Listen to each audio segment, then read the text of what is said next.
11월 14일 SBS에서 단독 기사로 현재 의료개혁 특위에서 실손보험 자기부담금을 최대 50%까지 검토 중이라고 보도했습니다.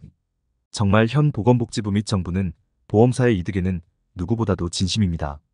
뉴스 먼저 같이 보시고 내용 살펴보겠습니다. 더 많은 사람들이 진실을 알 수 있도록 많은 공유 부탁드립니다. 실손보험은 지난해 2조 원 가까운 적자를 냈습니다. 실제로 쓴 의료비의 상당 부분을 보전해주면서 도덕적 해이가 심각해진 상황인데요. 대통령까지 나서서 실손의료보험 개선안을 마련하라고 지시하면서 속도가 나고 있습니다. 금융당국이 실손보험의 본인 부담을 현재보다 크게 올리고 누수주범, 도수치료도 한도 제한을 두는 방안을 논의하고 있습니다. 박규준 기자. 네, 박규준입니다. 네, 가입자들의 병원비 부담이 더 늘겠죠. 그렇습니다. 현재 정부 의료개혁특위 내 비급여 실손 소위는 20%인 실손보험 급여 본인 부담을 30% 또는 최대 50%로 올리는 안을 논의하고 있습니다. 비급여 실손도 현 30%인 본인 부담을 유지 또는 50%로 올리는 안을 검토하고 있는데요. 의료개혁특위 내 한 관계자는 실손 급여와 비급여의 자부담 조합을 30-30, 30-50, 50-50 등 어떻게 가져갈지 논의하고 있다며 금융당국보다 보건복지부가 자부담을 더 늘리자는 입장이라고 했습니다. 실손보험은 급여 진료에서 건강보험이 보장해주는 금액을 뺀 본인 부담금과 건보보장이 아닌 비급여를 보장해주는데요.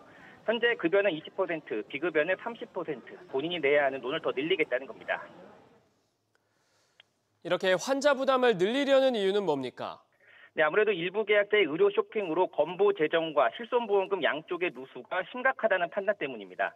특히 복지부는 실손이 급여 본인 부담까지 보장해줘서 불필요한 급여 진료가 늘었다고 판단하고 급여 자부담을 50% 등으로 대폭 올리자고 요구하는 것으로 알려졌습니다. 그렇군요. 이 도수치료도 보장한도 축소가 유력하다고요? 그렇습니다. 금융당국 고위 관계자는 아침, 점심 도수 치료를 받고 한 달에 수십 번씩 청구하는 사례도 있다면서 현재 연 50회 보장 한도보다 더 타이트하게 관리하자는데 컨센서스가 있다고 말했습니다.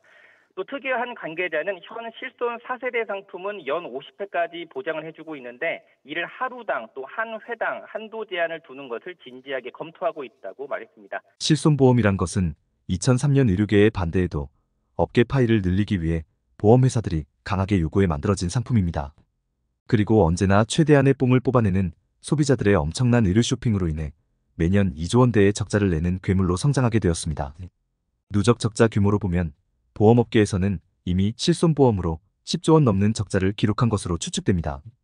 그래서 매번 세대를 바꿔가며 보장을 축소해 왔는데 이번 기회에 보건복지부와 함께 실손보험을 크게 뜯어고칠 것으로 보여집니다. 왜 이렇게까지 하는 것일까요? 우선 건보 재정이 위기라는 점이 첫 번째 이유입니다. 건강보험 재정은 4년 후 고갈 전망으로 평가되지만 정부는 지금 건보 재정을 펑펑 써대기 바쁩니다. 이로 인해 더 빨리 고갈될 것으로 보이는데 보건복지부는 실손보험이 급여 진료의 본인 부담까지 보장해주기 때문에 불필요한 급여 진료가 늘었다고 보고 실손보험의 자기부담 비율을 높여 급여 진료 자체를 줄이려는 것으로 보입니다. 이렇게 해서 급여 진료 자체가 줄어든다면 건강보험 재정이 소모되는 속도가 느려질 테니까요. 두 번째 이유는 실손보험을 운영하는 보험사들의 심한 적자를 해결해주기 위함과 보복부 공무원들의 인생 이모작을 위함으로 보입니다. 앞서서 말씀드린 것과 같이 실손보험으로 인한 보험회사들의 적자는 심각한 수준입니다.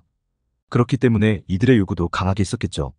그러나 정부가 보험회사들이 그저 요구한다고 다 들어주지는 않을 텐데 왜 이러는 걸까를 생각해보면 은퇴 후 본인들이 갈 미래의 직장과 아주 큰 관련이 있기 때문에 이들의 요구들 들어주는 것이 아닐까 하는 합리적인 의심을 해볼 수 있겠습니다. 마지막으로 생각되는 이유는 미국식 의료보험 제도로 가기 위한 과정의 일부로 현재 거의 모든 부분을 커버해주고 있는 보험들의 본인 부담률을 높이는 것일 수도 있겠다는 생각도 조심스럽게 해봅니다. 시청해주셔서 감사합니다.